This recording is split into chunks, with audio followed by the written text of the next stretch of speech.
একটা লোকের বুকের পাটা কতখানি থাকলে এতখানি দুঃসাহস দেখাতে পারেন সেটা আজকে প্রমাণ করে দিলেন নরেন্দ্র মোদী। একটা লোক তার নিজের কাজের প্রতি কতখানি আস্থা, নিজের দেশবাসীর প্রতি কতখানি ভালোবাসা, নিজের দেশবাসীর প্রতি কতখানি আস্থা থাকতে পারে সেটা দেখিয়ে দিলেন নরেন্দ্র মোদী। একটা লোক দেশকে কতখানি ভালোবাসতে পারেন এবং দেশের ভবিষ্যৎ নিয়ে কতখানি তিনি চিন্তা করেন সেটাও প্রমাণ করে দিলেন নরেন্দ্র মোদী। তবে তার থেকেও বড় কথা যে কনফিডেন্সটা তিনি আজকে দেখালেন, তারপর আসন্ন লোকসভা নির্বাচনে লড়ার মতো জায়গায় থাকবে তো বিরোধী দলগুলো, নাকি তার আগেই রণে ভঙ্গ দেবে, সেই প্রশ্ন কিন্তু উঠে গেল। কেন বলছি এই কথাটা, পুরোটা ব্যাখ্যা করব, শেষ অবধি শুনুন, তাহলেই বুঝবেন নরেন্দ্র মোদীর এই কীর্তি এবং বিরোধীদের কি হারির হাল অবস্থা হয়েছে। নমস্কার প্রিয় বন্ধু, মিডিয়ায় আপনাদের স্বাগত এবং আপনারা দেখছেন প্রিয় বন্ধু বাংলা, সত্যের সন্ধানে সর্বদা আমি শুদ্ধশীল। বন্ধুরা, আজকে সাধারণ বাজেট অধিবেশন ছিল। এবার আমাদের মতো যারা সাধারণ মানুষ তারা বাজেটের একটি দিকের দিকেই কিন্তু তাকিয়ে থাকি। সেটা কি? সেটা হচ্ছে যে আয়করে কতটা ছাড় দেওয়া হলো। এর আগে অবশ্য বাজেট দুদিনের মানুষের চোখ থাকতো, একটা হচ্ছে রেল বাজেট, একটা হচ্ছে সাধারণ বাজেট। রেল বাজেটের চোখ থাকতো এই কারণেই যে ট্রেনের টিকিটের দাম বাড়লো না কমলো, কী সুবিধা পাওয়া গেল সেইটার জন্য। কিন্তু নরেন্দ্র মোদী সরকার ক্ষমতায় আসার পর সেই রেল বাজেটের ধপের চপটি সরিয়ে দিয়ে সবটাই পূর্ণাঙ্গ বাজেটের মধ্যে নিয়ে চলে আসে। কেননা ভারতবর্ষে স্বাধীনতার পর থেকে এই রেলমন্ত্রীর পদটি হয়ে গিয়েছিল ভবিষ্যতের মুখ্যমন্ত্রী হওয়ার পদ। অর্থাৎ রেলমন্ত্রী হিসেবে তুমি সেখানে ঢোকো, সেখানে তোমার যে রাজ্যটি আছে সেই রাজ্যে মনের সুখে প্রতিশ্রুতি দাও, প্রতিশ্রুতির বন্যায় তোমার নিজের রাজ্যকে ভরিয়ে দাও। হবে কি হবে না তার জন্য রেল আইসিইউতে ঢুকে যাবে কিনা দেখার দরকার নেই। আর তারপর সেই প্রতিশ্রুতিগুলোকে দেখিয়ে বিধানসভা ভোটে গিয়ে সেখানে প্রচার করো এবং সেখানে ক্ষমতায় বসো। প্রত্যেকে সেই একই কাজ করেছেন, নীতিশ কুমার থেকে শুরু করে মমতা বন্দ্যোপাধ্যায়। আমাদের রাজ্যে তার আগে যে পরিচয় ছিল গনি খান, এখনও যে মালদার ইতিহাসে তিনি অমর অক্ষয় হয়ে আছেন, তাকে এখনও মানুষ মনে রেখেছেন তার মৃত্যুর এতদিন পরেও, সেই একই কারণ, রেলের মন্ত্রী হও এবং ঢেলে নিজের এলাকাকে ভরিয়ে দাও।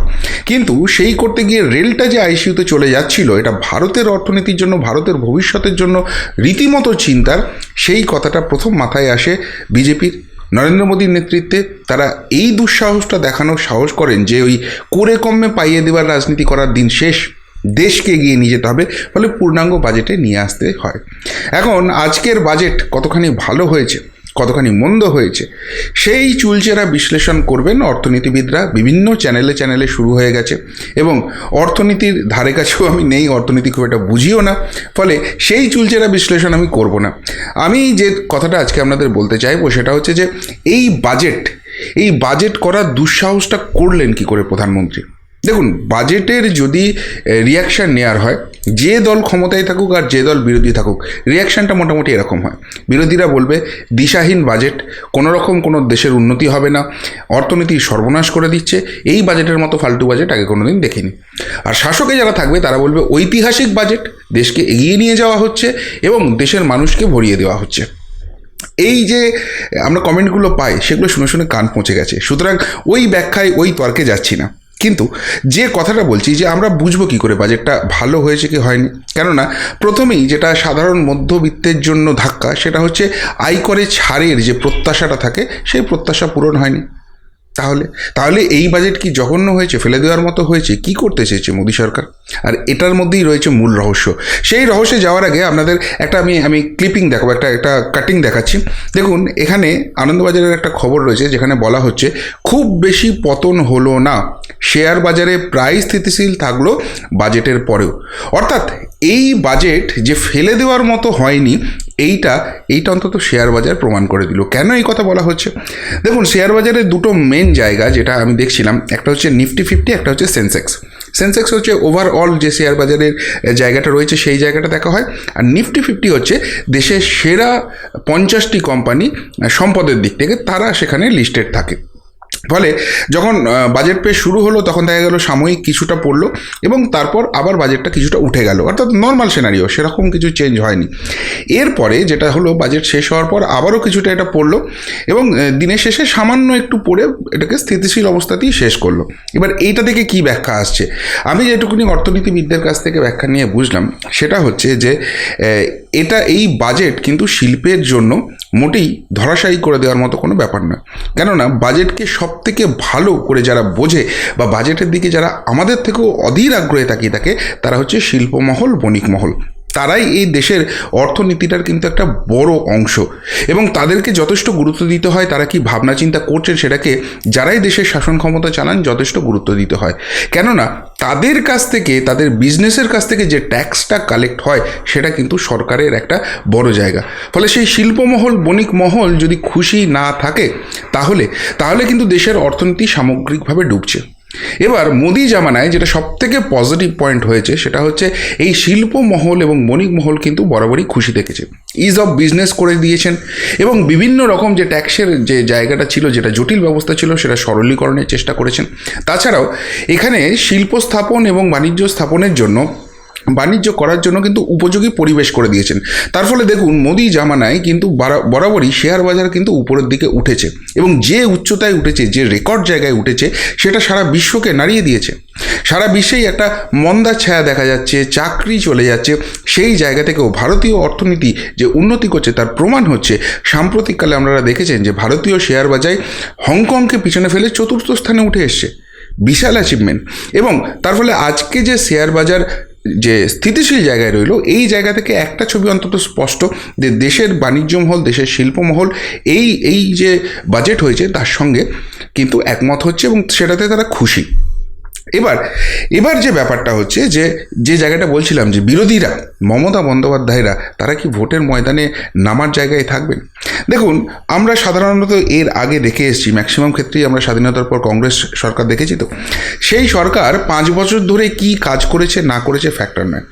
ভোটের বছর যখনই আসে একটা জনমোহিনী বাজেট পেশ করা হয়, ইনকাম ট্যাক্সে ছাড় দেওয়া হয়, বিভিন্ন জনমোহিনী প্রকল্প দেওয়া হয়, পাইয়ে দেওয়ার রাজনীতি করা হয়, যেন বার্তাটা কোথাও গিয়ে, বাবু এই 4 বছর ধরে আমি তো কিছুই করিনি, বহু চুরি ডাকাতি আমরা করেছি, সেইগুলো সব ভুলে দাও।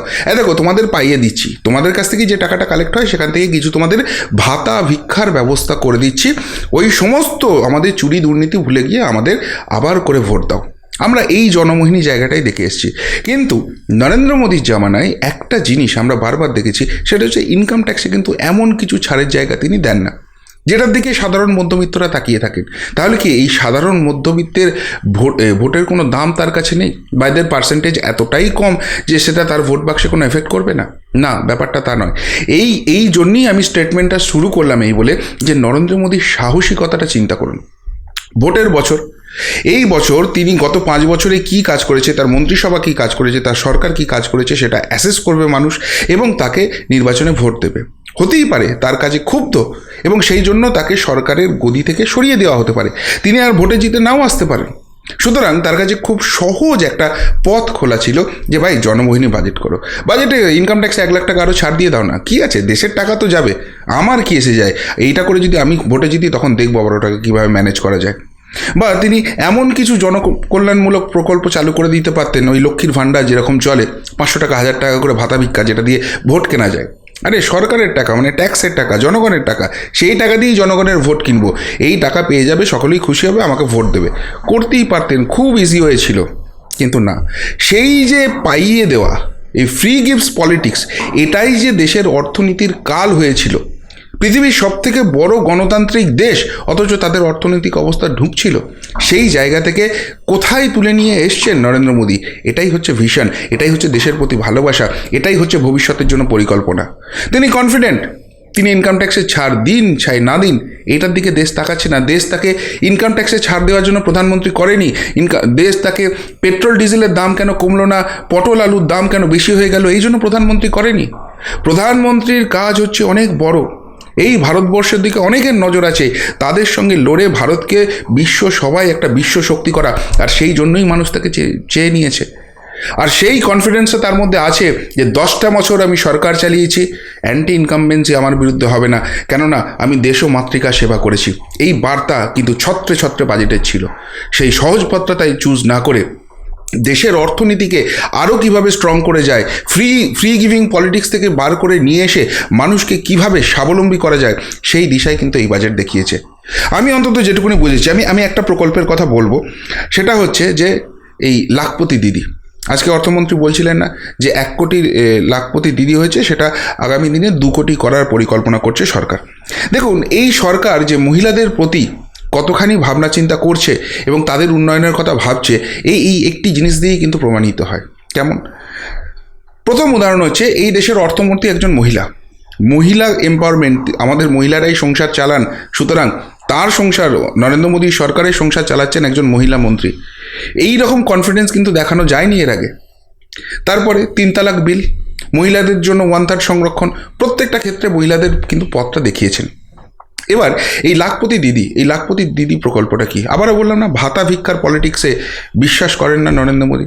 তিনি চান দেশকে স্বাবলম্বী করতে, দেশবাসীকে স্বাবলম্বী করতে। দেশবাসী যদি এগোয় তবেই দেশ এগোবে এবং জগৎ সভায় শ্রেষ্ঠ আসন নেবে। এটা শুধু কথার কথা হতে পারে না। লাখপতি দিদি প্রকল্পটা কি? লাখপতি দিদি প্রকল্পটা হচ্ছে গ্রামীণ এলাকার যে মহিলারা রয়েছেন তাদেরকে বিভিন্ন রকম ট্রেনিং দেওয়া হবে এবং ট্রেনিং দিয়ে তাদেরকে স্বাবলম্বী করা হবে। যে স্বাবলম্বী করার ফলে তারা বছরে অন্তত 1 লক্ষ টাকা ইনকাম করতে পারেন এরকম একটা জীবিকা বেছে নিতে পারবেন।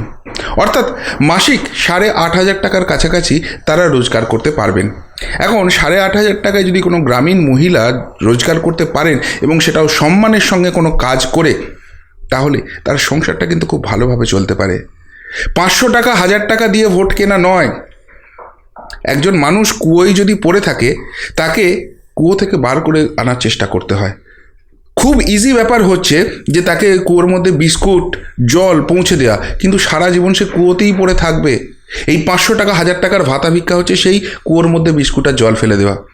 আর নরেন্দ্র মোদীর এই লাখপতি দিদি প্রকল্প হচ্ছে কুয়োতে দড়ি ফেলে তাকে টেনে তুলে নিয়ে আসা। হ্যাঁ, ইনিশিয়ালি তোমার কষ্ট হবে, তোমাকে ট্রেনিংটা নিতে হবে, নতুন কিছু শিখতে হবে, কিন্তু একবার যদি বাইরে আসো মুক্ত দুনিয়া, 1 লক্ষ টাকা তুমি নিজের জায়গা থেকে রোজগার করতে পারো মিনিমাম। যত বেশি এফোর্ট দেবে, যত বেশি এফিসিয়েন্ট হবে, সেই টাকা কিন্তু তোমার বাড়বে। এটাই হচ্ছে নরেন্দ্র মোদীর ভবিষ্যতের পরিকল্পনা। অন্যদিকে আরেকটা পয়েন্ট আমার খুব ইন্টারেস্টিং লেগেছে এই বাজেটে, যেটা বলি আমি এটা শেষ করব। সেটা হচ্ছে যে অর্থমন্ত্রীর একটা কথা আমি শুনছিলাম যে আমরা দেশের পূর্বাঞ্চলকে বৃদ্ধির জায়গায় আওতায় আনতে চাই, পূর্বাঞ্চলের দিকে বিশেষ নজর দেওয়া হবে। দেখুন, এটা হয়তো নতুন কথা নয়, কিন্তু কথাটা খুব ইম্পর্টেন্ট। এবং এখানে পূর্ব ভারত বলতে শুধুমাত্র পূর্ব ভারত নয়, পূর্ব এবং উত্তর পূর্ব দুটোকেই কিন্তু ভাবা হচ্ছে।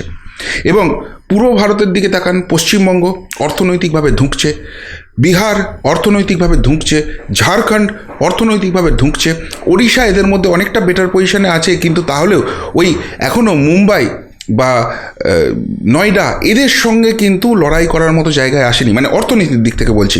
সুতরাং এই জায়গাটা রয়েছে। প্লাস উত্তর পূর্বের অবস্থা তো আগের থেকে বেটার হলেও এখনও কিন্তু সেখানে অনেক সমস্যা রয়েছে। এই পুরো জায়গাটাকে কিন্তু ডেভেলপ করতে হবে। দেশের উত্তরাঞ্চল বা দেশের পশ্চিমাঞ্চলের দিকে যদি তাকানো হয়, বা এবং দক্ষিণাঞ্চলের দিকেও যদি তাকানো হয়, তারা যতখানি ইকোনমিক্যালি ডেভেলপ করে গেছে, যতখানি শিল্পর দিকে তারা এগিয়ে গেছে, পূর্ব ভারত কিন্তু পারেনি। অথচ একসময় পূর্ব ভারতই কিন্তু গোটা ভারতবর্ষের ইকোনমিটাকে ডমিনেট করতো। সেই জায়গাটাকে কনসেন্ট্রেট করতে চাইছে। এবং এটা যদি সত্যিই হয়, সেখানে সবথেকে যেটা পজিটিভ পয়েন্ট হবে, উত্তর পূর্ব ভারত এবং পূর্ব ভারত তার গেটওয়ে হয়ে যাবে কলকাতা। অর্থাৎ কলকাতার দিকে কিন্তু বিশেষ নজর থাকবে। কলকাতাকে বেস করে পুরো ইকোনমিক্যাল বেল্টটা ডেভেলপ হবে। অনেকেই হয়তো বলবেন যে এটা তো ভোটের অঙ্কে করছেন নরেন্দ্র মোদী, কেননা পূর্ব ভারত থেকে তাকে অনেক বেশি আসন তুলতে হবে। আবারও বলছি, এই লোকটার ভোটের অঙ্কের দিকে তাকানোর দরকার নেই। ভোট পলিটিক্স এই লোকটা করার কোনো দরকার নেই। যদি ভোট পলিটিক্স করতেই হতো, ওই বললাম তো, ইনকাম ট্যাক্সে ছাড় দিয়ে দিতে পারতো, লক্ষ্মীর ভাণ্ডারের মতো কোনো প্রকল্প দিয়ে দিতে পারতো, মানুষের হাতে কিছু ভাতা ভিক্ষার দয়ার দান দিয়ে দিতে পারতো, আরামসে ড্যাং করে এই নির্বাচনটা পেরিয়ে যেতে হতো। কিন্তু না, ডেভেলপমেন্ট।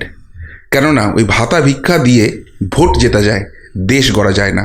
আর নরেন্দ্র মোদীর এই দেশ গড়া যায়, এই যে মেসেজটা, এই যে বডি ল্যাঙ্গুয়েজটা ছত্রে ছত্রে বাজেটের ফুটে উঠল, এই রকমের দোর্দণ্ড প্রতাপ প্রধানমন্ত্রী ভারতবর্ষ এর আগে দেয়নি, কেউ দেখাতে পারেননি।